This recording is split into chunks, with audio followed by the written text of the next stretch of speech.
By the way, I thought I saw Isla Fisher today here, but I didn't. But it's just some super hot girl that looks like Isla Fisher. So either way, a win. But gosh, this girl's just like her. She was doing magic. Is that how you? Yeah. The closer you got to her, the harder it was to see her. Is that? Yeah. She was. Well, that's funny you say that because she was actually in the Shark Tank here at the Mandalay Bay. Then blood went everywhere, and then she burst out. Pretty incredible. I forgot about that. Ladies and gentlemen, paint a Nerf gun gold. I am Kent Garrison. I'm Brian Gill. And I'm Richard Barton. And this is Mad About. Da, da, da, da, da, da, da, da. You sound insane. You realize that? Yeah. The whole world gone crazy. Ladies and germs. Yeah. It's showtime. Mad About Movies is your go-to podcast for all things cinema. We talk movie news, movie rumors, and we give you a detailed analysis of our chosen movie of the week. But don't worry, we will warn you when we go into spoilers. Remember to stay tuned to the end of each episode for our weekly recommends, in which we each suggest something that you need to check out ASAP. This week, we are focusing our efforts on what, Brian? I have no witty, funny thing to say, so I'll just say tonight we're going to be talking about R.I.P.D. Tough day. Where am I? You're dead. This is a joke. Hilarious. You have skills that we want. We'd like you to join the R.I.P.D. The R.I.P.D. Rest in Peace Department. I think you're smelling what I'm selling. I think it was Dead on Arrival. Hi-yo. R.I.P.D. This movie ripped off another movie.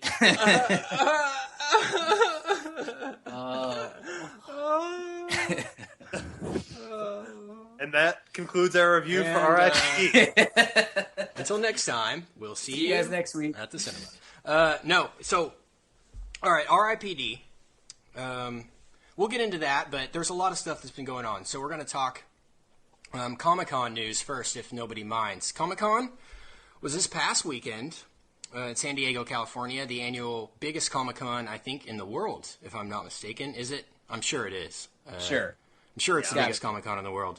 Gotta be. So for those of you who aren't familiar with Comic-Con, Brian, can you kind of give our listeners a little rundown of what goes on there and that whole Sure. deal? It's a collective of nerds that get together, and it used to be pretty much all comic stuff. And over the last, 20 years, I think it's gotten bigger and bigger every year. But anyway, all the big studios take mostly their franchise tentpole type movies out and advertise what they have coming, and you'll get some TV shows that do the same. And basically, it's just kind of a pump up weekend for all things related to like nerd culture, as far as comics, movies, TV, all that sort of thing. And we usually get some big news every year that comes out that we didn't know previously. You always get good footage that no one's ever seen before, new trailers, things like that. So it's a big weekend for our world of cinema. Yeah, so we'll get into Comic-Con news here in a few moments. But I just want to say we're doing this show again from remotely. Richard Barton, please fill the audience in on where you currently are right now. I'm at the lovely Mandalay Bay Resort here in beautiful Las Vegas, Nevada. And how are things going there? Have you seen Jesse Eisenberg?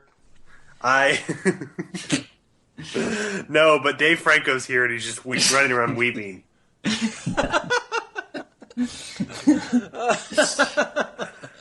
Oh my god, that really made me laugh really hard for some reason. That's a Now You See Me joke. If you haven't seen that movie, don't. Good for you. Yeah, you don't want to know what that. If you haven't seen that movie, give yourself a high five.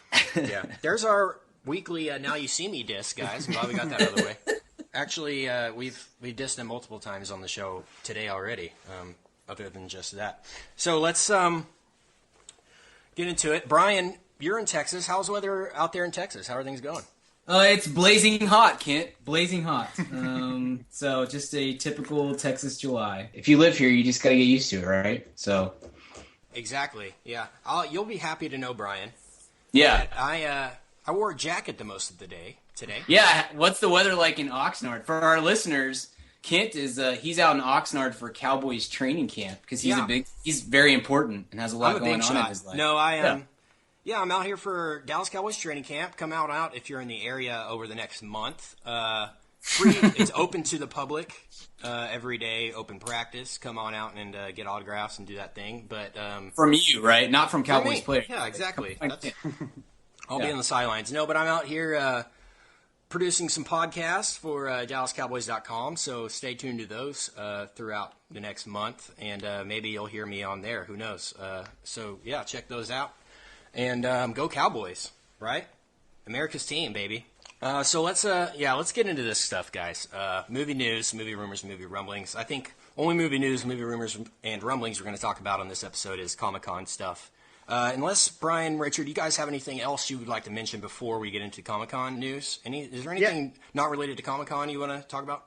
Yeah, I've got one here real quick because I was really excited about this project, and it looks like it's not going to happen. It looks like Sacha Baron Cohen has dropped out of the Freddie Mercury biopic. Really? Yeah. What? We talked about this on the show, haven't we? We talked about I think we talked about when Tom Hooper, I think maybe signed on to direct. I'm not sure if he actually did sign on, but. I remember discussing that, and I think we said at the time, I can't remember what episode it was, so our listeners will have to go back and search for that conversation. But we said at the time that, Sacha Baron Cohen would do such a great job as Freddy because, I mean, he's identical to him nearly. Such, similar personalities, it seems like, really extravagant personalities, and it seemed like a perfect match. So that's depressing. I think I saw a tweet about this, Richard, actually, that said that he wanted the film to be an R-rated movie, more realistic look at Freddy's life. But the band Queen, the remaining members of Queen, wanted it to be a PG affair. So, Richard, Brian, are you guys Queen fans? And if so, do you think that you could tell the story of Queen in a rated PG movie? No, I'm a huge Queen fan. I love that band, and they get better with age. They age very well. Such incredible songwriting and performance, and such a dynamic and interesting and sometimes tragic human being that Mercury was. I would only be interested in seeing a realistic portrait. I don't care about the Disney version of a rock star that died of AIDS. I'm not really don't really care. It's like doing we're going to do the Jim Morrison story starring Zac Efron with songs by high school. I don't care about that. So I don't know. It's odd. It is, but not surprising. The Queen people, the Queen band are interesting guys. I'll put it that way. Right, Brian. What are your thoughts? Yeah, I would say I'm a passing fan. I guess I enjoy the occasional Queen song. If I sat down to listen to a Queen album, I would probably get tired of it after a while. But that's not to say that I can't appreciate Freddie Mercury and what they did. And I'm with you guys. I have no interest in seeing a watered down version of his life story. If you're going to make a biopic, it should be a biopic, not a fictionalization of somebody's life. A la like the Jackie Robinson movie that came out earlier this year that was not so much a biopic as just the absolute best parts of a human being on display in a short period of time. So, I'm with you guys, and I think Sacha Baron Cohen would have been probably the perfect person to play that role. So I'm pretty much not interested in this movie as long as it's going to be not Sacha Baron Cohen, I guess. And I'm not a huge Sacha Baron Cohen fan, but I just think he was the right guy for the part. So now we're looking at a Tom Hooper movie that's PG. If it ever happened, I'm not really interested in that. So yeah, it almost seems as if Brian May, and forgive me, I don't know the rest of the members of the band of Queen's name, but Brian May and the rest of the band are almost in denial about what happened, what really the true story of the band, Sure. Like they can't put it in a rated R movie because it wasn't like that, you know what I mean? Or they want it to be really, like you said, a watered down version of the truth. And as a person that actually knows their music and the story of the band, I'm not interested in that at all. I think I don't want it to be like a musical, like Rock of Ages or something, just right. some cheesy, telling of a band and some typical thing. It might actually be good. I mean, we can't say it now because we haven't seen it and we haven't heard any details really, but it's just disappointing that they're not, taking that risk of, letting it all out there for people to judge for themselves. You know what I'm saying? Sure. It's speaking of being in denial, I think the only the last people to be in denial about Freddie Mercury is the rest of his band. Right. We as a world were, when he wore leather chaps that had a big mustache and named his band Queen. We were all like, man, guy gets a lot of ladies, I bet. Yeah, that's a man's man right there. Yeah. And it looks like the last few people to be in denial about Mr. Mercury are Brian May and co. But anyway, not we will live without a Queen movie. It's okay. We don't have to make a movie about everyone, and let's talk Comic-Con. Well, no, they have, guys, Queen has Adam Lambert, so... Yeah. Things are looking up for them, I think. Right. Maybe he'll play the part. I wanted to mention one more thing about this before we move on to Comic-Con. Brian, I know you're really interested in this, so I wanted to tell you, did you see the still image today that got released of Andre 3000 as Jimi Hendrix? No, I didn't. I missed that. So, yeah, you're going to have to Google that. They're released an official image, I guess, from the production of the movie. I don't know what it's called. The Jimi Hendrix biopic. And okay. I think that's another case where, oh my gosh, this dude looks exactly like this guy. This is going to be perfect. Hopefully they do it right, Hopefully this is the Mercury biopic that we wanted. You know what I'm saying? Here's my question, though, and you guys may not know the answer to this, but I know at some point the issue with that movie was that the Hendrix trust or family or whatever wasn't going to allow them to use Jimi Hendrix music. Have we solved that issue, or are we doing like the it's all the Jenny Joplin thing from 30 Rock that I think it can be done, honestly. Because Jimi Hendrix played so many cover songs, so many Dylan songs back in the day, and he started off doing that. And there's movies like, for the Beatles example, for example, I should say, they don't allow anyone to use their music, their original recordings in any movies really, unless they sign off on it personally. And the movie, I don't know if you guys have seen it, starring Aaron Johnson, called Nowhere Boy, about the early days of John Lennon's life. But I haven't seen it, but I know what it is. Yeah. Yeah, they didn't use any Beatles music through that entire movie, and I thought it was a really, really interesting film. So I think if you know what you're doing, it can be done. But it's kind of disappointing because Jimi Hendrix music is awesome. Oh, yeah. And I definitely want to see, Voodoo Child and all that stuff in that film. So we'll have to see about that one. I think we'll update more once we get more details on that. I heard that there was a production issue with this movie as far as the music scenes when he's playing guitar. Where they were, I just thought it was kind of an interesting thing they had to do is literally put all the clothes on everyone backwards because Andre 3000 is right-handed. Oh, okay. And so they would, for the musical frames, would have to build. They basically would build everything backwards and then just reverse the frame in post. But it was kind of an interesting thing to like keep attention to that level of detail. Yeah. Is interesting. Anyway, sorry. That was one thing I find to be curious. That's the one thing I'll be looking at the whole movie during the guitar scenes. Right. That's kind of a mean thing, kind of a douche move for Andre 3000. Be like, no, I don't want to, spend a couple hours, learning how to look like I can play with my left hand. So just reverse everything in the entire movie, okay? How about that? No, we can do that. That can be worked out. Yeah. But that's funny, Richard. Thanks for sharing that. So, guys, let's do it. Let's get into Comic-Con news, shall we? Brian, what I know you probably followed the weekend more closely than I did because I was out here running around all weekend. So, what stuck out to you as the biggest thing that came out of Comic-Con this past week? Well, look, I mean, the good stuff. It seems like that the X-Men Days of Future Past played really well. Like all the stuff that they brought out for that got really let's great talk about reviews. that right now. Let's talk about these. Let's break this up kind of a segment. Let's talk about each movie one at a time. So let's talk about X-Men Days of Future Past. For people who aren't familiar, this is going to combine kind of the old X-Men franchise and the new X-Men franchise, meaning the X-Men First Class franchise. So this is basically, I mean, I saw a cast photo from Comic-Con, and this has got to be the most star-studded film to come out, in a long, long, long time.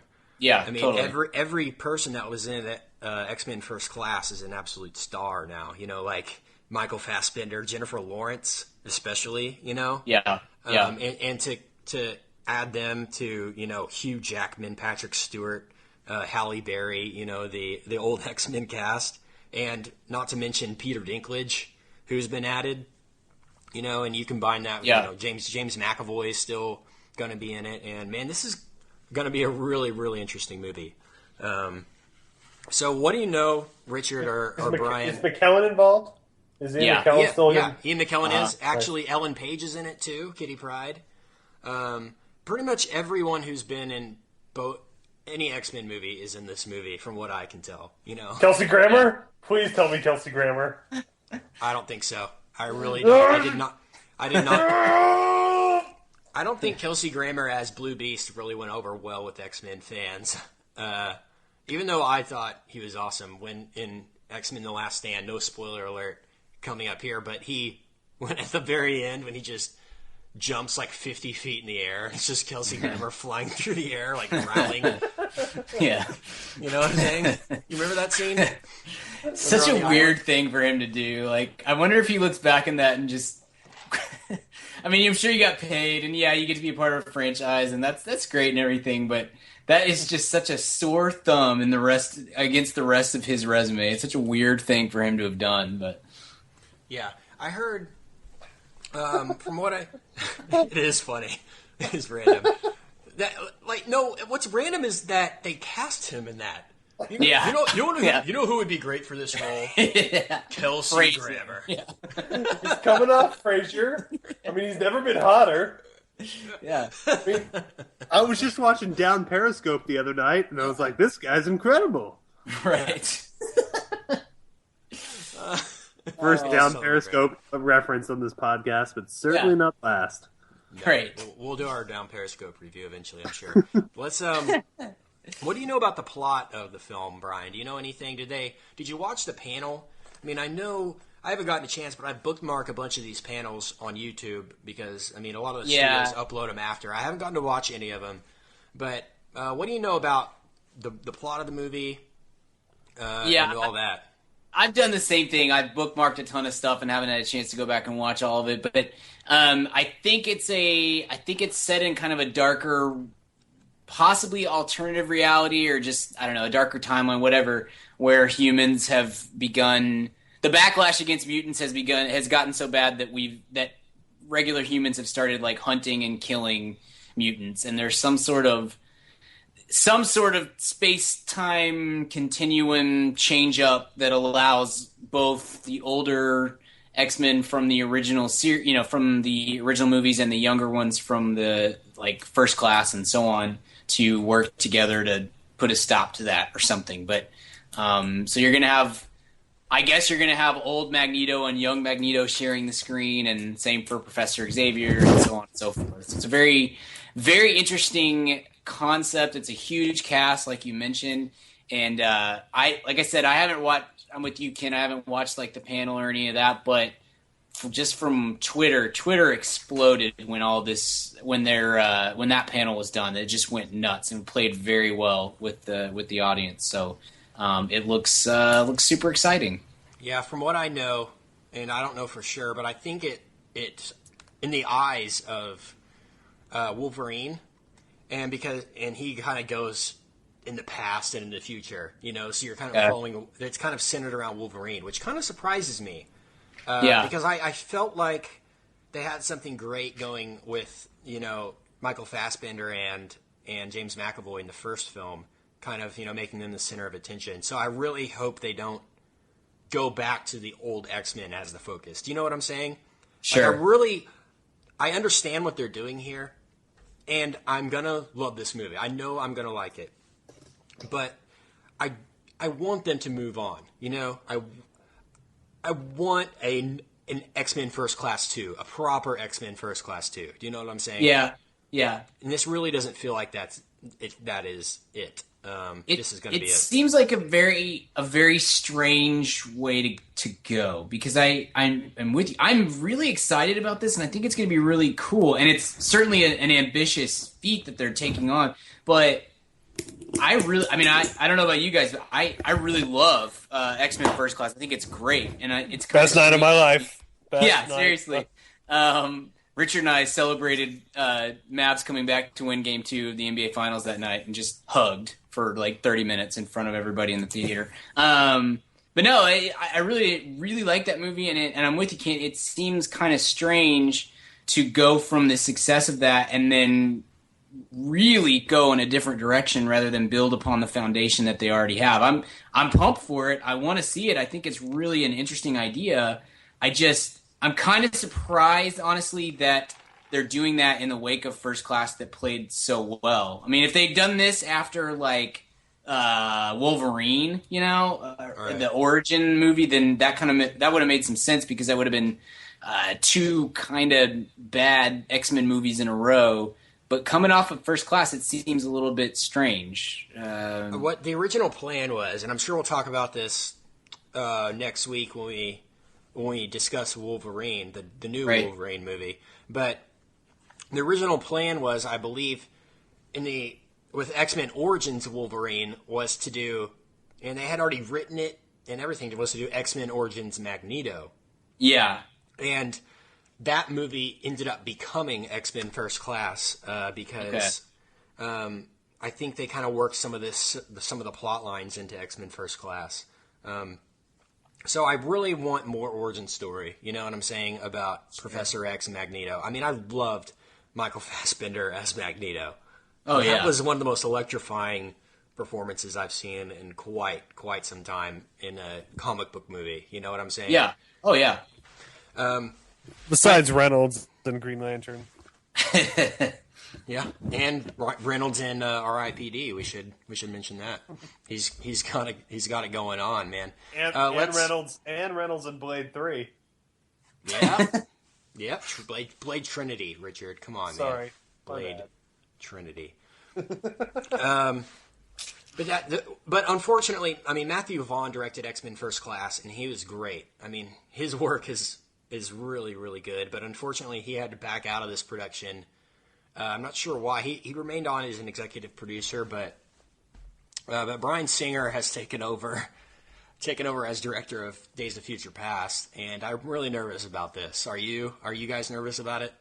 Bryan especially, he's coming off, I believe, Jack the Giant Killer or something. So yeah, no, here's what I think, and I hope I'm not proven wrong on this.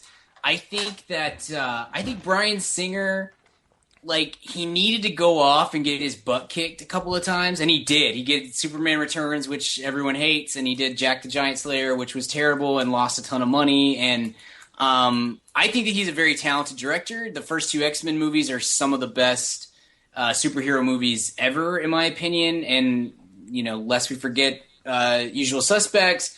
I think he's an incredible director, and I just think maybe – I'm not going to say, like, his head got too big or whatever, but I think maybe he got too much power too fast, and then there was nobody around to tell him no, because he just had this amazing run of success, and now he's had a couple of movies in a row that are not good. And so I'm kind of looking at this as this is going to be his, like, resurgence. This is hopeful. I mean, maybe it's just wishful thinking, but I think we're going to get a kind of a throwback Bryan Singer movie is what I'm pinning my hopes on, at least. If he doesn't work out, they can just bring in Brett Ratner. because he did such a great job with The Last Stand. Yeah, he's a great director who puts a lot of time into every project that he takes on. So yeah, he really heals all about wounds. that. He heals all wounds. Yeah. Let's move on to some Hope more you guys are ready Comic-Con for news. Chris Tucker as young Nightcrawler. Nice. Let's move on to some more Comic-Con news. Have you guys heard about this? And we kind of should have probably talked about this last week when we talked about Pacific Rim, but have you guys heard about this Godzilla reboot? Yeah, just a Brian, little bit. Brian, what are your thoughts on this? Is this necessary? And can Godzilla be done in a way where people are going to care to see it? Do you know what I'm saying? I don't know that people are going to care, and given that Pacific Rim did so poorly, didn't do great anyway. Maybe that shows that people don't really care about Godzilla. Maybe it's past its prime. I will say that if you're going to do it, I guess my feeling on the whole project is it's worth taking one more shot and seeing if it works out. I think Godzilla is such an iconic character, even if it's kind of a punchline to us. I think maybe that character, and it's weird to call a giant monster a character, but maybe that character deserves one more shot at a decent adaptation, because we haven't really had one ever that's good. Obviously, the one from like '96 is just terrible, but I think Take it could that be back, interesting. Brian Gill.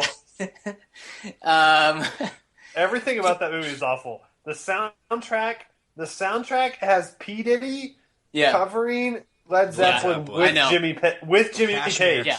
Cashmere, too. One of my favorite Zeppelin song ever. Literally. Ruined it. Yeah, I know. Yeah. Hear my cries, hear my calls, let me your ear. I don't know that song. You're weird. Yeah. I didn't listen to that this week. No, everything about that is bad. It's the opposite of art. That Godzilla movie is the opposite of art. Yeah, it's horrible. It's horrible. So I think that maybe we deserve one more shot at it is an okay idea. It's got a very interesting cast of characters that are involved. Gareth Edwards did a really low budget monster movie called Monsters a couple of years ago that's available on Netflix, by the way, and it's he made it on I want to say less than $200,000. It's a really small budget movie, and it's very interesting and really well done. The cast there's no movie star involved. I'm looking at the cast now, and Bryan Cranston obviously is a huge name, but he's not a movie star. Elizabeth Olsen, Ken Watanabe, Aaron Taylor Johnson. It's got a very interesting cast to me, and when you put that with a director who may or may not be great at this, it's possible that this is going to crash and burn, and this is going to be the last time that this guy gets to do a big time movie. But it's also, you could see him taking the path of like a Blomkamp or something like that. That really, if this goes well, this could be the launching point for a new fresh sci-fi director. So I'm interested. I don't have any optimism for it, just because I don't know that it's a theme that can play, or premise that can play anymore. But I like what they're doing with it if they're gonna make a Godzilla movie. Yeah, I feel like with the Cloverfields and the Super 8s and the Pacific Rims of the world that have really done it kind of right, the big monster movie. Yeah. I don't know how much room there is for Gareth Edwards to bring us something that we haven't already seen, especially after Pacific Rim. I feel like everyone, especially who has seen Pacific Rim, in my opinion, I think that's the only big monster movie I want to see. You know what I'm saying? Like, those monsters in that movie were everything that I wanted a Godzilla movie to be. You know what I'm saying? I don't see how it can be any more exciting than that. Do you know what I'm saying? Like, it's just To me, it's just going to be something that I've seen before. But hopefully it's good because it deserves to be good. Because, Godzilla is obviously one of the most iconic movie characters of all time. But if it doesn't work, please, no more Godzilla. Please. Yeah, totally agree. Yeah. Yeah. Let's talk about some more Comic-Con stuff, guys. Should we get to Marvel versus DC because that's the big stuff? Yeah, let's do that. Let's start off with, I guess, with DC. Shall we? Yeah. So the big news came out of Comic-Con. I think the biggest news, arguably, other than the Marvel news, which we'll discuss here in a second, but DC has announced that finally in 2015, or I don't know if finally is the right word to use because a lot of people didn't want this to happen, but finally, in their eyes, they're bringing us a Batman-Superman team-up movie, untitled, yet to be named, or yet to be titled movie, Batman/Superman. And they released a logo for it, a temporary, I guess, logo for it, which is on our website right now if you want to check it out, madaboutmoviespodcast.com. But we had a good time, us three, texting back and forth after this news broke, and kind of when I sent you guys the logo, I think Richard, you said that it looked like it was done by what did you say, like a 4-year-old in DOS or something? I think that was Brian, so I won't step on his joke. I said like it's something that I would have created in 1998 in Microsoft Paint, Kick pics. Yeah. It really was. Like, how many logos did they create, probably? They probably went through hundreds. Yeah. And that was the best. That's the one they chose. Just don't have a logo yet. Yes. Just put a picture of Batman and Superman on the thing and say, look, this is brand new. Just the deal was just signed. We don't even have a logo yet. We're good. Yeah. Don't do that. You're right. Yeah. It looks like something a kid would have on his binder. It's like really wants Superman and Batman to fight. And he drew it himself. I mean, it reeked of something where, like, the deal was done, like, an hour beforehand. We're like, oh, you know what we should do? We should make a Batman-Superman movie. Yeah, make a logo real fast. We'll announce it. My eighth grader just got a MacBook. I mean, he can do it. He's right here. So I think what this Batman-Superman logo, I think was meant to tell us, it's something that we haven't seen from DC, especially in the past 10 years, is that they wanted to show us that they're definitely moving on from Christopher Nolan's Batman. Do you know what I'm saying? Sure. By not using the same Bat logo, I think that was kind of the point they were trying to get across to the audience and to the masses with that. So I heard that, I'm not sure exactly, but I think this is going to count as Man of Steel 2. You know what I'm saying? That's what I'd heard too, yeah. And I think maybe, and if this is the case, it's going to be awesome, but I think maybe it's going to be Batman versus Superman. Does that make sense? Yeah, I'd seen that's some what of that I've heard as too, but I beg to differ that makes it awesome. I think that's going to happen, and it's going to be Batman versus Superman, and then it's going to be them teaming up at the end, and then we're going to get Justice League. I don't see why they're going to be teamed up here, and then teamed up again for Justice League. That doesn't make much sense to me. I feel like they kind of have to, put their differences aside in this movie and learn to get along, if you will. It's going to be more of an origin story of the Justice League. Does that make sense? And hopefully it doesn't suck because they can't really afford to fall much more behind Marvel at this point. What? It's gonna suck. It's gonna suck. Oh, it's gonna suck. And we should mention now the reason it's gonna suck, because Zack Snyder has been confirmed as the director of Batman Superman. And let's talk about this right now. What the heck is Warner Brothers thinking bringing back Zack Snyder? Brian, go ahead. I know you have thoughts about this. No, I mean, look, this entire concept is a bad concept, and I know that there are fanboys that want this. I know it's being pushed, and we should have expected that this was going to happen. Just the premise of Batman fighting Superman is the dumbest thing in the world. Superman, we just got off a movie in which Superman broke the spine and crushed General Zod, who was like the second most powerful being on our planet. So what is a dude in a suit going to do against that? Like, it's just a flawed concept to begin with. I don't know. I love Batman. I want to like a Superman movie, and it just can't get there. And I'm really genuinely to the point of stop making Superman movies. Stop involving Superman in anything, because it's just he's too powerful to make anything of interest. Nothing can be interesting as long as can be no drama, as long as Superman is involved, in my opinion. But if you are going to do this, if you are going to make a Batman versus Superman or a Batman-Superman team-up or whatever you want to do, the worst thing you could possibly do is bring in Zack Snyder, who just pretty much ruined the last Superman movie. I don't know. I mean, I know I'm harsher on Snyder, I think, than either of you two, and maybe even than the average moviegoer. But I wouldn't go that far. As much as he is a talented director, I know he has talent. I know that he has talent. So I understand the allure of why they gave him this last project.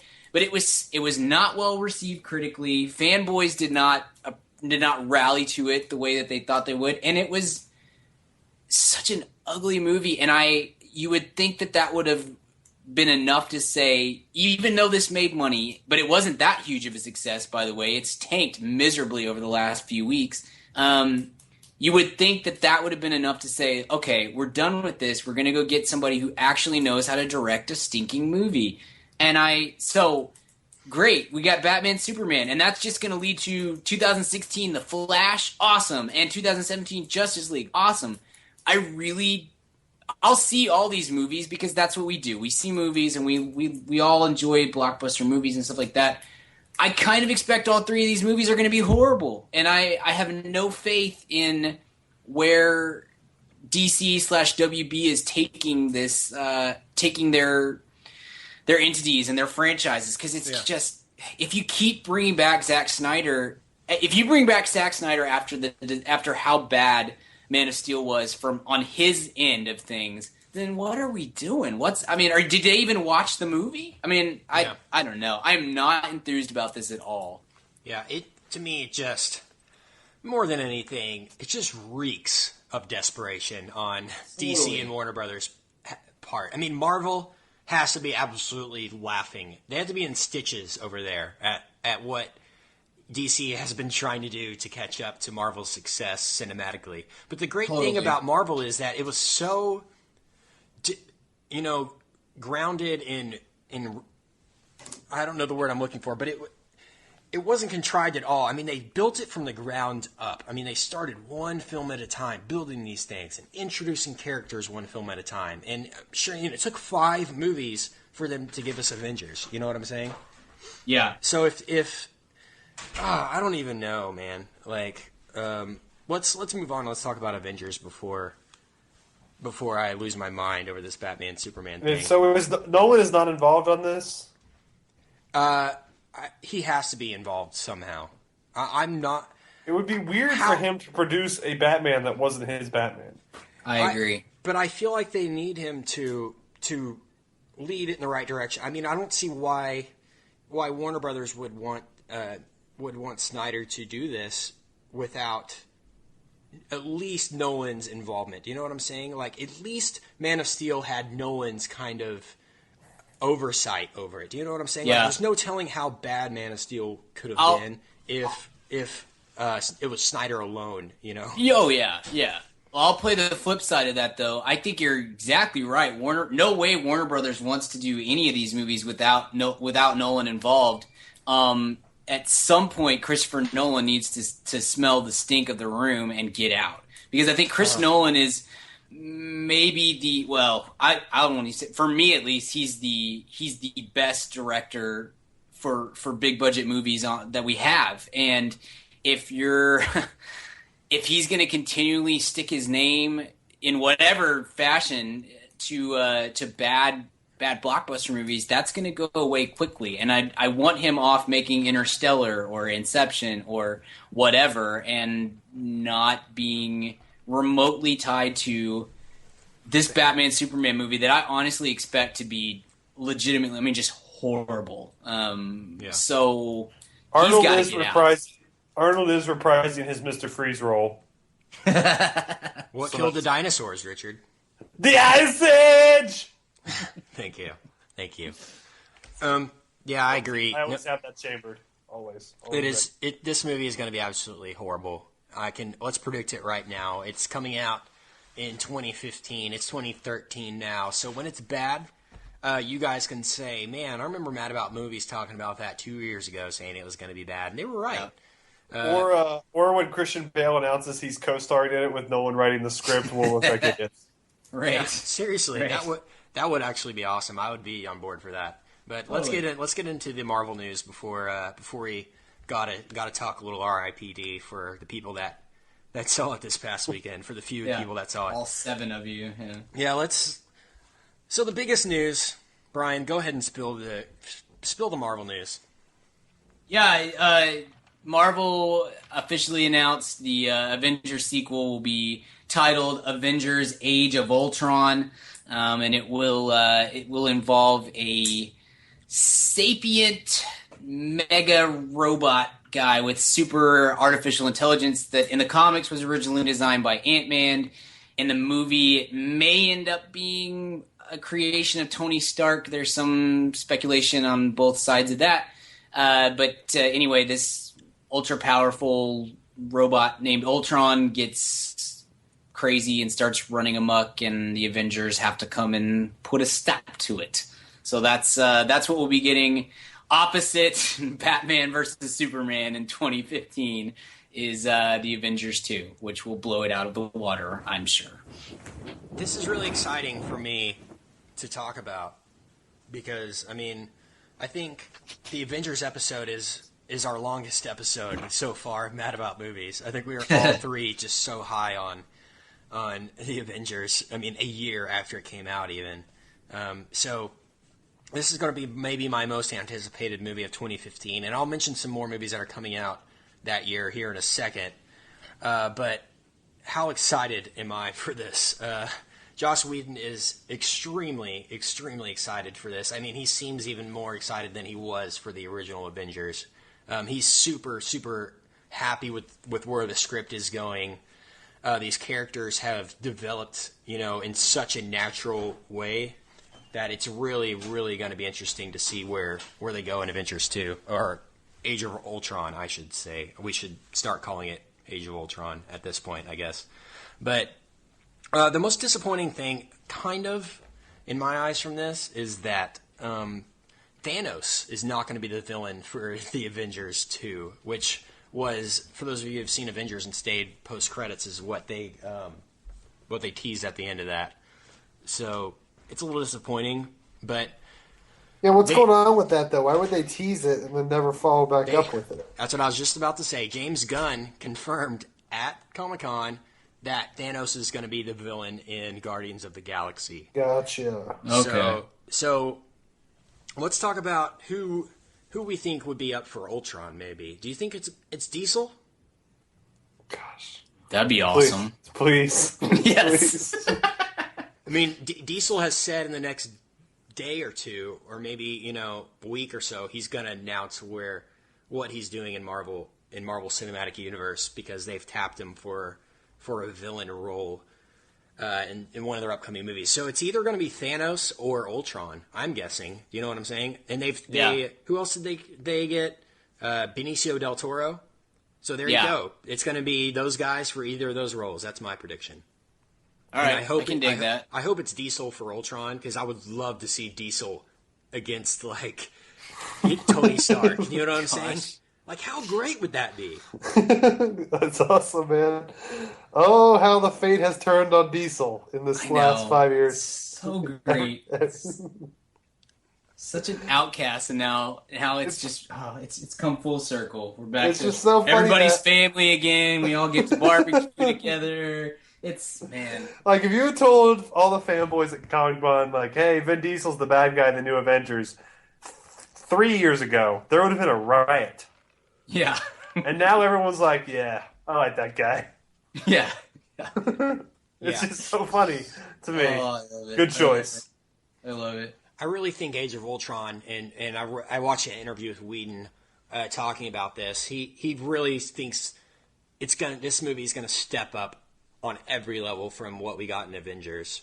Wow. And I kind of hope that's the case, but I hope it doesn't go overboard. I mean, he said it's going to be more of a global movie than Avengers was, and I just really hope that they keep that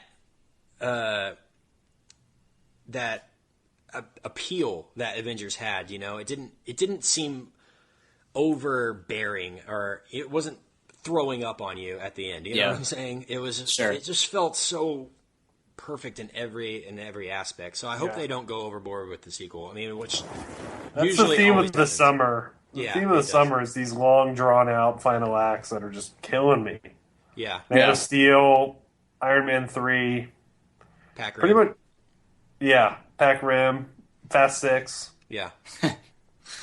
Fast Six final act was the best final act of the year. I'm being 100% serious. That was the best third act of the year, hands down. Not even close. Yeah. It's not even close. Not No, even close. the interesting thing to me, Kent, is obviously we weren't at Comic-Con. If, Comic-Con wants to invite us next year, that'd be great. But I was just watching everything on Twitter, and it was so funny to me because earlier, I think Marvel and DC had their shows like on the same day. And if it wasn't the same day, then it was pretty close. And DC, everybody was really stoked about DC and was kind of talking it up, and oh man, this is how you do it. Are they finally going to pass Marvel? I mean, they're great. Fox had their show with X-Men and all that. I mean, maybe Marvel's finally going to get passed. And then I went away and I looked back at Twitter, 3 hours later or something, and and everybody got to see Thor, Guardians of the Galaxy, Captain America, and Avengers in that time. And everybody's like, no, Marvel's still awesome. They're still killing it. Thor, the footage for Thor apparently played really well, which I haven't been that juiced about that movie, but apparently the stuff that they showed was great and much better than the trailer.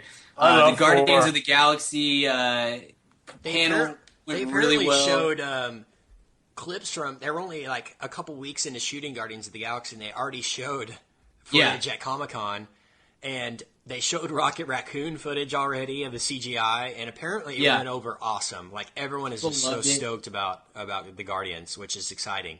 It's going to be really gritty and awesome. Yeah, I heard really, really good things about the new Captain America movie. That one was the one that I feel like that is the part of this franchise that's probably the most likely to go downhill. But apparently this Winter Soldier or whatever it's called just really played like gangbusters and people loved it. And then you get all this news about Age of Ultron, and they did a great showcase with Loki and all this. I mean, they just killed it. They did exactly what they're setting the standard, you know what I mean, for what you do at Comic-Con and how you get the fanboys excited and how you keep people interested in what you're doing. I mean, they just blew them out of the water. DC and anybody else. Marvel is the standard, and everybody else is just so far behind. It's crazy to see. Apparently, the Marvel universe is going to shift a lot with that movie, with the Captain America. Yeah. So there's a couple things with that. The directors, the Arrested Development guys, the Russo brothers, came out and said, that this is going to be a big shift in that whole kind of 2.0, 3.0 universe. So that's interesting. With that one, I don't know. Is Haley Atwell in it? Because that's the only thing I care about with Captain America. I think she is. I'm not sure what her deal is, but I know she's in something Marvel related. Because I've been when I was looking for news tonight, I saw her pop up like 2 or 3 times. I didn't read the story because I'm not obsessed with her like you are, but she's doing something with them. By the way, Richard, did you see Karen Gillan shaved her head for Guardians of the Galaxy? Have you seen this? Yeah, I know I haven't seen that. Just Google Karen Gillan right now. You were talking about when we mentioned a couple months ago that she was cast in this movie. You didn't know who she was and thought she was gorgeous, and now she's bald. She's 100% bald, like not short hair, not G.I. Jane short hair, like shaved head. Still gorgeous though. I'd still go there. But I just wanted to mention, before we move on to R.I.P.D., 2015 looks like it's going to be maybe the biggest year in movies we've maybe ever seen. Definitely in blockbuster type, Yeah. Oh, yeah. So I'll mention some right now. Listen to this list. So we have Man of Steel 2, Batman Superman. We have Avengers Age of Ultron. We have Star Wars Episode 7. We have a tentative Avatar 2. We have Pirates 5. We have Terminator 5. We have Die Hard 6. We have Jurassic Park 4. We have Independence Day 2. Finding Nemo 2. Mission Impossible 5. Hunger Games 4. We have Ant-Man. We have a Fantastic Four reboot. We have Adventures of Tintin 2. We have Bond 24. we have another Bourne movie, Bourne 5, and we have Snow White and the Huntsman 2, all coming in 2015. Jeez, Couple that's questions. crazy. Is that Bourne movie with Matt Damon? I haven't heard. I haven't researched it at all. I just seen that it's scheduled for 2015. I had heard that he and Renner were both going to be in that one. So what was is a the new while Bourne book back, called? but The Bourne Legacy. Bourne Legacy. No. What's the new one? The new Bourne book called? It's the one that just came out. No. I just saw it at the bookstore. It's gonna bug me that I don't know what it's called. But yeah, it's seriously 2015 looks like it's gonna be an awesome year. And you didn't mention Fast and the Furious 9 by then, probably. So. It'll be Fast 8 at that point, won't it? They're gonna do one every year. We have 3 summers between here and now, Kent. So 7 next year and 8 and 20. I guess maybe we'll go back to back. We'll have a March release and like an October release of 8 and 9. Hopefully we get to the point where we get 2 Fast movies a year. Yeah, in summer. That's what we need. We need a Christmas Fast movie. That's what we need. Gosh, imagine how much Dom would care about family at Christmas time. Oh man! You know what? Santa's sleigh breaks down, and the guys have to deliver presents to everybody. That would be the ultimate. The possibilities are endless, guys. You always gotta celebrate Christmas with family. Okana. My dad used to have all the neighborhood kids over. Give them all presents. Give them all stolen DVD players. Man, let's. I think we're almost an hour into this show. We haven't even talked R.I.P.D. yet, so that's fine. Let's talk. Let's give our short thoughts on it, because I know it's not going to be crazy. So let's talk about R.I.P.D.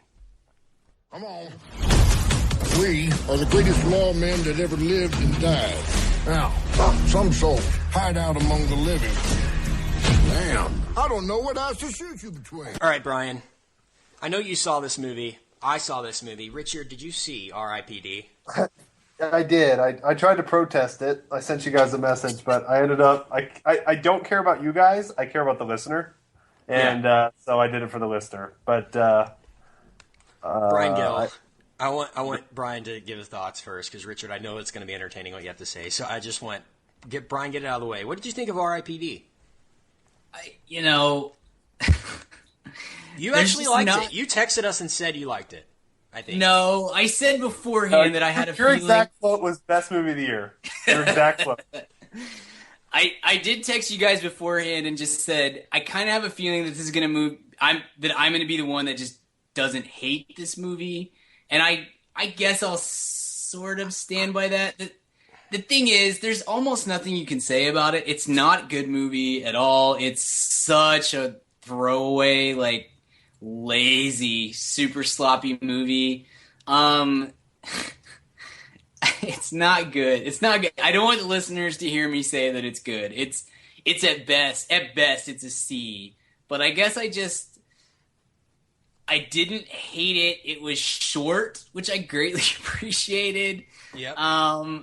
I kind of enjoyed, there's like a sweet spot somewhere in there about not, the beginning is terrible, the last third is really, really bad. I guess maybe the second act, I hesitate to call it an act given how really dumb this movie is, but there's probably a 30-minute stretch in here that I kind of enjoyed. I giggled a little bit, and I didn't hate what was happening. What scenes are you talking about? No scenes in particular. It just, I don't know. Look, it's not good. It's really bad. It's just, I guess in a year in which we have done, not only have we seen, but we have done podcasts about G.I. Joe 2, Now You See Me, and last, certainly not least, The Lone Ranger. I would say least. Yeah. I dare to say least. It's not as, in my opinion, it's not as bad as those movies are. And for that, I guess A+. I give it A+. a little bit of credit. I give it a little bit of credit for knowing what it is, for being less than an hour and a half long, and for not making me want to kill myself. That's because The Lone Ranger made me want to die, and this didn't really do that badly to me, I guess. It doesn't hurt that I saw it in a double feature with the movie that I'm going to pick as my my weekly recommend, and I saw this one first and finished on such a high note on the movie I'm going to talk about at the end of the podcast, and so maybe my feelings for it are improved just because of what I got to watch afterwards. But look, it's a bad movie. It's a C minus, D. Woo! That's fine. But I don't. Look, there are worse movies this summer. We've talked about worse movies this summer. Yeah. So I'm actually sort of with you there, Brian. I don't despise this movie, but I don't like it. I mean, it's just so... It's just there. You know, it just exists. That's what this movie does. It's such a ripoff of Men in Black. Yeah. Like, what were they thinking the entire time while they were making this? Thinking that this is something original. Like, there's not one person in America that saw the trailer to that didn't think Men in Black, you know? Or a rip-off of Men in Black. This movie made $12 million in the summer, in July. That's unbelievably disappointing. Like, what is going on with that? Why did they make this? I just don't get it. It's so poorly done. The CGI on the deados, they're called in the movie. The dead people is just so cheap. Yeah. I mean, we're coming off a week last week when we talked about Pacific Rim being the ultimate CGI. I mean, it's absolutely the best you could do with CGI is what we saw in Pacific Rim, I believe. You know what I mean? And it's like Avatar level good. And this is the complete opposite. It's the butt of CGI. It's the argument against CGI is this movie. It's just nothing about anything they do here is convincing. I mentioned all the guns that they pull out. I'm convinced I have Nerf guns in my house that if I spray painted them golds would look identical to the guns in this movie. Like there's pretty much no effort put into. I mean, they're the same guns as Men in Black. You know what I'm saying? Like when they're holding them, it looked the same. And except when they look like bananas, because that. Oh yeah. Then they're not. That's another thing. I mean, there's that whole aspect of people on Earth see them as a hot woman and a Chinese guy could have worked had it been done correctly. And there were moments there towards the end when guys, especially with Jeff Bridges' character, I use that term loosely, character, where they start getting attracted to the girl, you know? Yeah. And there are some funny moments there, but they're so sparse that it's really disappointing because it's such a funny, and I'll admit, it's a funny concept to have, you know, a woman and a Chinese guy, a dude, is what they look like, but they're actually, you know, R.I.P.D guy. It's funny, I'll admit that, but it's just not executed at all. It's just disappointing. Maybe if another director who had a sense of humor directed this, Robert Schwenecke, I think is the director, and he did Red. That's kind of his claim to fame was Red a few years ago. And Red 2 came out the same weekend, and it beat R.I.P.D. So he has to be feeling awful right now. But there's the headquarters at the beginning looks just like the Men in Black headquarters with the creatures walking around and the desks everywhere. Jeff Bridges' character is just doing a Nolan Ryan impression the entire time. I'm convinced that is where Jeff Bridges got his voice for this movie. Is Nolan Ryan. Like, it's identical to me. It dawned upon me in the middle of the movie that that's where That's where he got the voice, and I'm convinced that that's the case. But there's just nothing in this movie that is original, really, and I think I can say that pretty confidently. Yeah. Richard, what do you think of R.I.P.D? R.I.P.D. has a runtime of an hour and 36 minutes. Let's play a game, gentlemen. How many minutes do you think I made it through this movie? 30. Yeah, I was gonna. All right, we've got 30 from Kent Garrison. We're gonna do this. Price is Right style, Brian. You gonna bid? You gonna go 31? No, I'm gonna bid 0. I'm gonna bid 1. I'm surprised you even saw it. I'm surprised you I am made the too. effort. Yeah. You know. Yep. Well, Kent, you're our winner. I made it about 43 and a half minutes into this movie. And I made a big kerfuffle when I left. I threw up my hands and said, "This is awful," which would have been a great statement if there had been anyone else in the theater, but there wasn't. It was just me, and so my fit was for naught. Truly an awful movie. The CGI is.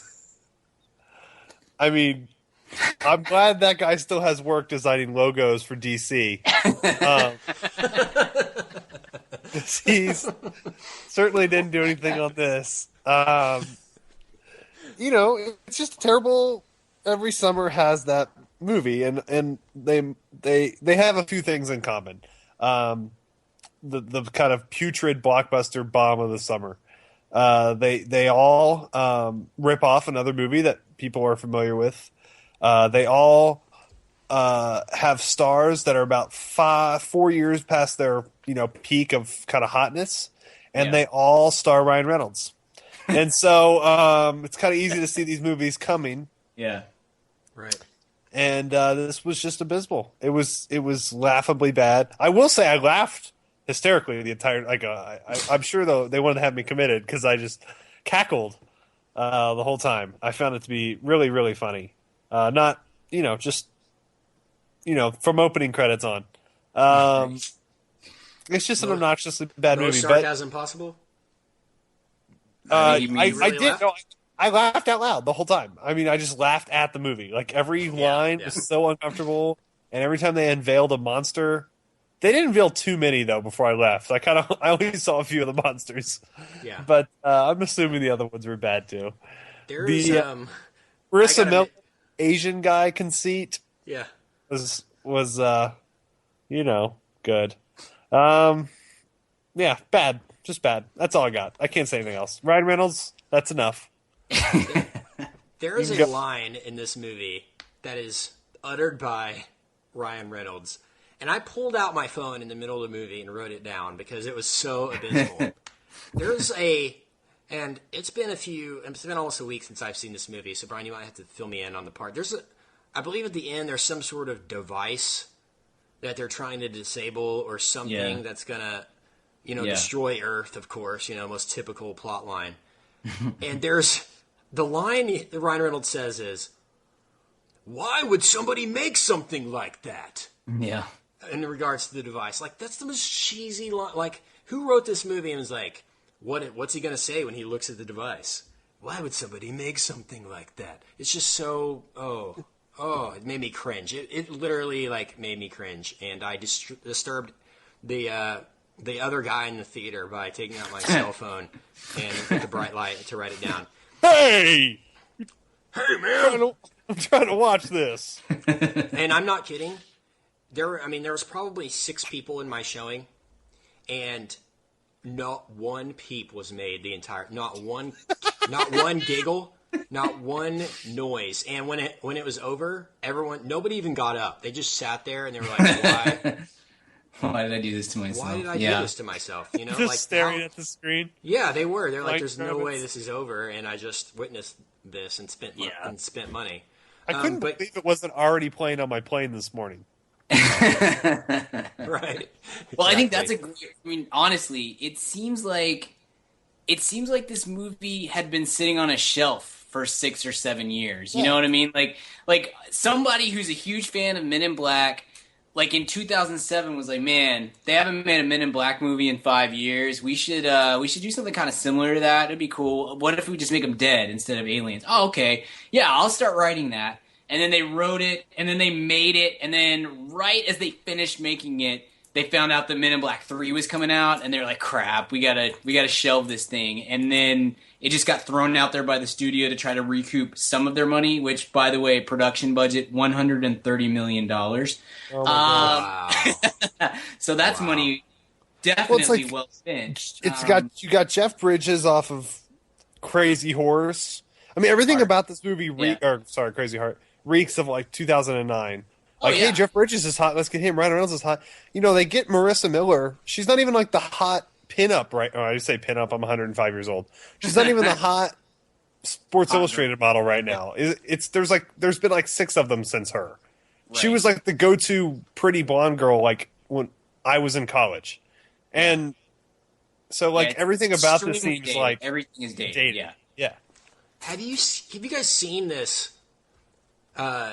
Jeff Bridges' next project, this Seventh Son or something. Yeah, that's what I was going to bring up. Horrible. What are we doing, Jeff Bridges? You won your Oscar and follow that up with a performance that's not arguably better. It's better in True Grit. He's awesome in True Grit.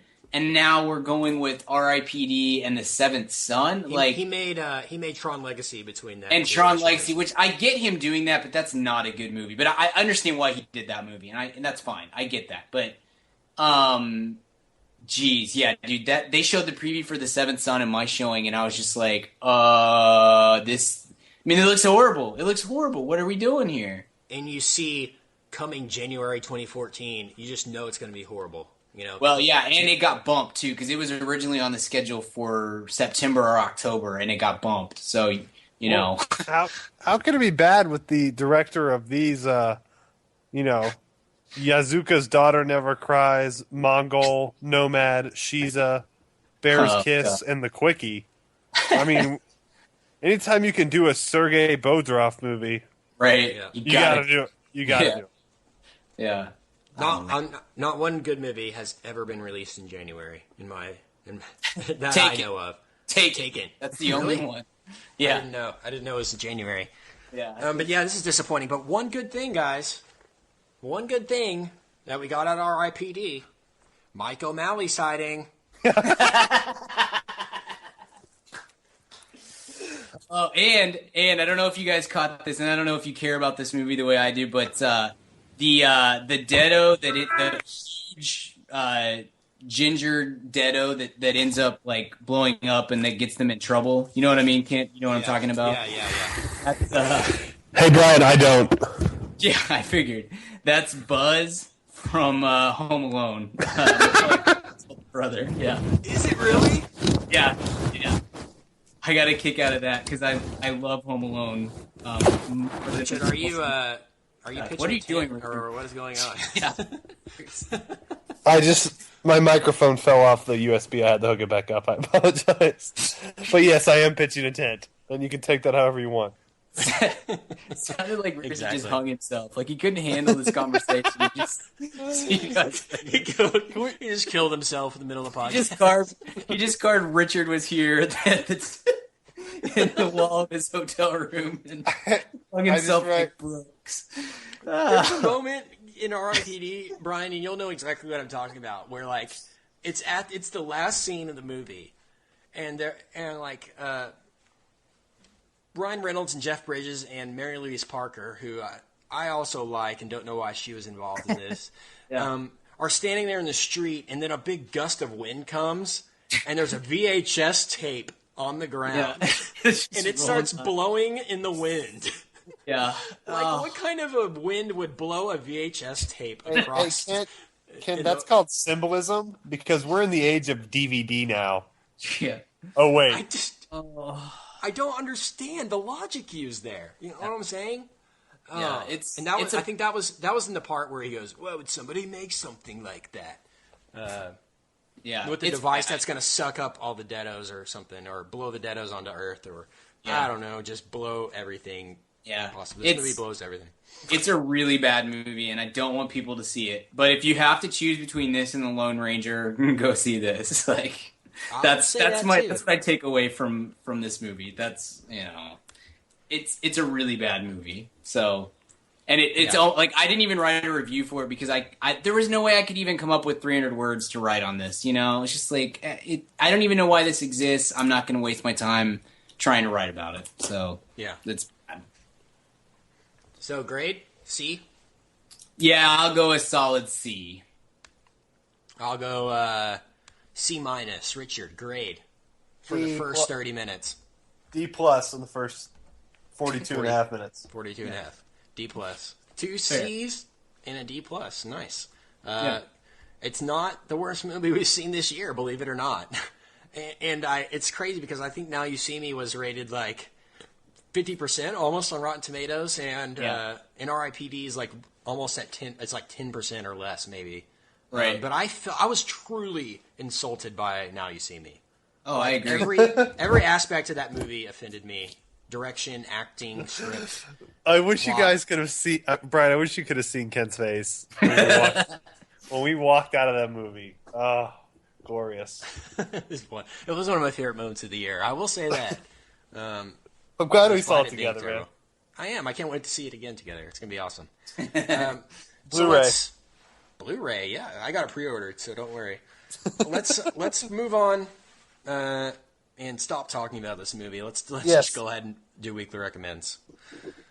All right, Richard, go ahead and give us your weekly recommend. My recommend is a HBO series that's been going for a while this year called Family Tree. Are you guys familiar with Family Tree? Yeah, I'm not. I've seen it on HBO Go, but I haven't checked it out yet. It is a Christopher Guest series. If you're familiar with Waiting for Guffman or Best in Show, it's an HBO series with that whole cast and some additional cast members. I'm blanking on the guy's name. The guy from Bridesmaids. And Chris O'Dowd. Chris O'Dowd. Yeah. Chris O'Dowd's the lead in it with the token Christopher Guest cast. Excellent little show. Great, those guys, the Fred Willards and the Christopher Guests of the world are, I think, the Lennon and McCartney of improvisational acting. I mean, that's about as good as it gets. The show was kind of a slow grow on me, but I'm several episodes in now, and I'm really enjoying it. So, Family Tree, HBO, Richard, check it out.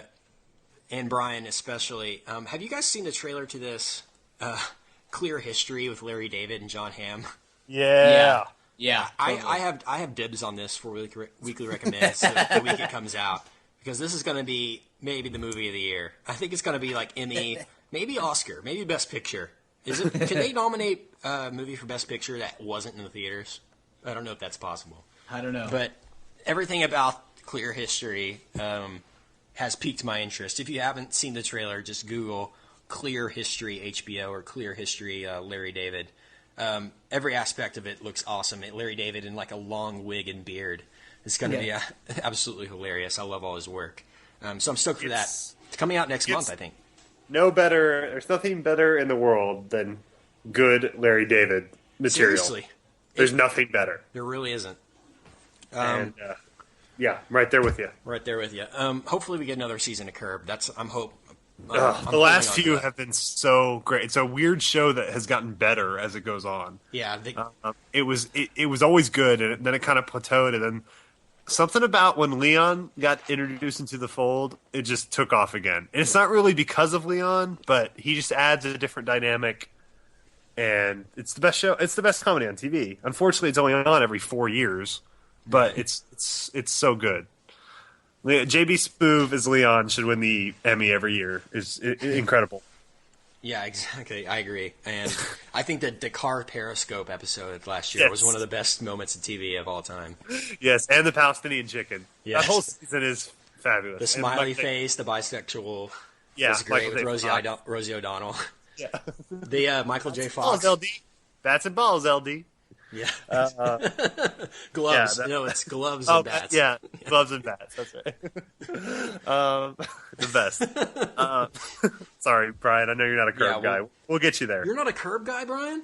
I've just never watched it. I mean, I've seen like 1 or 2 episodes, and I thoroughly appreciate the humor. I need to sit down and watch the whole thing, and then Honestly, you need to start off with the Seinfeld reunion because that was absolutely genius as well. Yeah, you can actually watch the later seasons, Brian, and be pretty much. I mean, it's not like you miss. They're pretty much self-contained episodes. You're not going to miss much. Yeah, exactly. All right, I'll have to add that to my list of HBO shows that I've got to get caught up on. Yes. Yeah. All right, let me get my wiki. I can give you a list of episodes. I'll do that. I'll type one up for you. All right, sounds good. Nice. Let me throw in my weekly recommend here real fast. I want to mention a film called it's a documentary. It was on Netflix for a while. It's not on U.S. Netflix anymore, but it is on UK Netflix. I know for sure because when I was over there last month, I got a chance to watch it again. It just reminded me how great it is. It's called The King of Kong. I don't know if you guys have seen it. Brian, yes. Seen it. Yeah, one of the best documentaries of all time about the battle for the Donkey Kong world record, and it literally is like best Oscar, documentary worthy. It's absolutely just an incredible documentary about these two dudes competing for this record. One of them being Billy Mitchell, who, if you don't know who he is just one of the awesomest dudes in American history. He wears an American flag tie every day of his life. He has had a mullet since 1974. Yeah. Legitimately, he has not changed the style since 1974. So he's America. Absolutely awesome. But yeah, check it out. King of Kong. It's worth purchasing, actually. I actually need to purchase it, and I might do that tonight, actually. So if you can get your hands on it, check it out. If you're overseas, go to Netflix and watch The King of Kong. That's what I would recommend. Brian, go ahead. Sure, I'm going to keep it short because I think we're gonna try to do a bonus episode on this movie at some point in the next few weeks. So I'll go short. But right after I saw R.I.P.D, I stepped directly into another movie theater and watched a little movie called The Way Way Back. Yes, and I immediately, as soon as I came out, I tweeted and I think I texted you guys like, you've got to see this movie. It's incredible.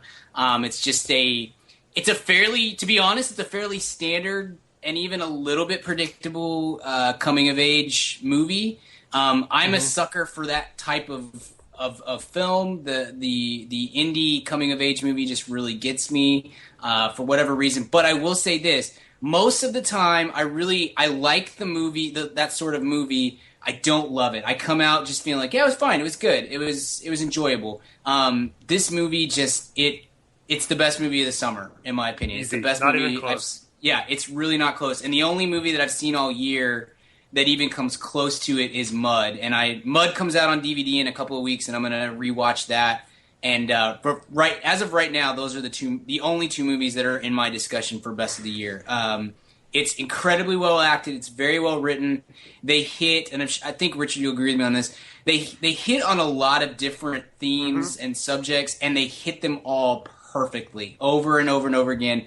There's nothing about this movie that left me unsatisfied whatsoever. And usually with a coming-of-age movie that goes in this many tangents, usually they miss on something, and I really felt like they hit everything perfectly. So Sam Rockwell should get an Oscar nomination for this movie, and I'm excited, Ken. I'm excited for you to see it, and I hope that we'll get an opportunity to do at least a bonus episode on it, because it's in a summer that has really kind of stunk in a lot of ways. I mean, we haven't seen a whole lot of really good movies. This has been such a breath of fresh air. It's such a great movie. So go see it. It probably won't be in theaters for much longer, but The Way Way Back is most highly recommended for me. And Brian, I'm going to talk on that a little bit. Yeah. I have a few thoughts on it. Sam Rockwell's absolutely phenomenal. Everyone's great in this movie. But, I mean, it's a movie with professional actors. Yeah. Right? It's just a professionally acted movie, which is great. Everything about this movie was perfect. I went and saw Man of Steel for a second time because my producer Steven hadn't seen it. And, like, not only is it Man of Steel, and I wanted to give it another shot because I just wanted to and I came out of it still not liking it, but liking it more. But the whole time, there's like a 4-year-old running around the theater the whole time, right? And two like under 3-year-olds just running around dancing, just going bop bop bop bop bop bop for 2.5 hours. Yeah. Parents do nothing, everyone's shushing them, but then that becomes annoying. I watched the whole movie with my hands in my ears, my eyes halfway covered because I'm trying to not be distracted. Right. Ugh. It's just a miserable experience. I go see the way back, and every part about the movie is perfect. It is pitch perfect. It was a full theater over in Grapevine. Everyone in the theater was 51 years old. Everyone was silent. It was so pleasurable to watch a movie with adults, an adult movie with adults. Fabulous. And Sam Rockwell Kent is doing like basically his best Robert Downey Jr. impression. And it's who's going to complain about that? It is a phenomenal movie. You need to go see it this week. I'm going to. Yeah, I'm planning on actually going when I see the movie we're doing next week. I'm going to try to do a double feature for that. Hopefully, I'll be able to get my short thoughts on it next week. But like Brian said, we're going to try to do a bonus episode the next few weeks if we can. So yeah, keep checking the website. Stay up on iTunes and just keep hitting refresh because you never know when we'll drop that on you guys. Hopefully. Just seriously, please go see this movie. I mean, not you can't. I'm talking to the listener. Please go see this movie. There's so many huge bombastic movies out right now, and they're all fine. And I love summer blockbusters. We need movies like The Way Back to succeed. So please go see it. Sweet, I will do that. Good advice to the listener. I'll take your advice for sure. Brian Gill, let me ask you this. Where can I find more of your work online? You can find me on Twitter at bgill12, or you can find my writing at I keep doing that. You can find my writing at canbabiesdrinkredbull.com. Richard Barton, where can I find you online? You can find me on Twitter at Richard Barton. You can find me online at richardbarton.com, or you can find me at the Mandalay Bay Resort, where I'm doing 4 nights this week, 2 shows a night. Tip your waitresses. Kent, where might I find you in this lovely interweb of a world? Find me online at Kent Garrison on Twitter. Follow the show at madaboutmoviespodcast.com. Go there for all of our episodes. Unlimited downloads and streams of all our episodes are available on there. You can find our weekly recommends there, and you can also find out more about the show and contact us directly through our contact page on there and find links to other ways to listen to Mad About Movies. So go to madaboutmoviespodcast.com for all your movie podcast needs. Anything else you guys want to mention before we get out of here? You guys just want to hang out and talk? Because I'm super bored. I'm by myself. Yeah, we'll do that. But one thing I wanted to mention before we get out of here is that although Pacific Rim only made $30 million in the U.S., it's already made almost $200 million overseas, and the sequel has been greenlit. Woo! So awesome. It looks like we're actually really are going to get Pac Rim 2, which is super exciting. Good for that. It's the #1 movie in the world right now. Yeah, it's some rumors floating around. I don't really mean we don't have to talk all night.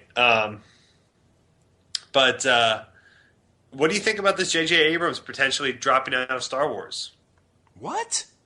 This is the hot rumor right now that he'd rather do Star Trek 3, and he may drop out of Star Wars.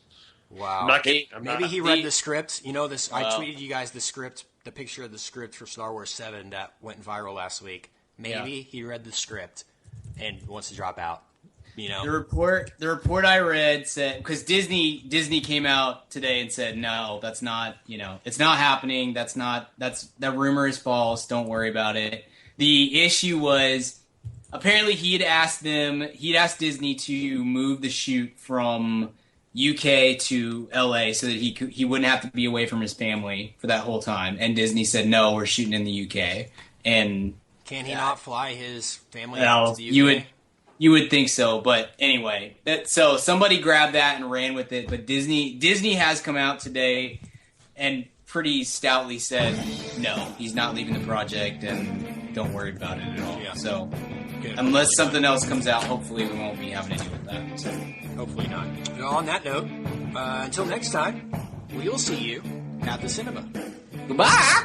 See ya. Goodbye. Oh, let the sun beat down.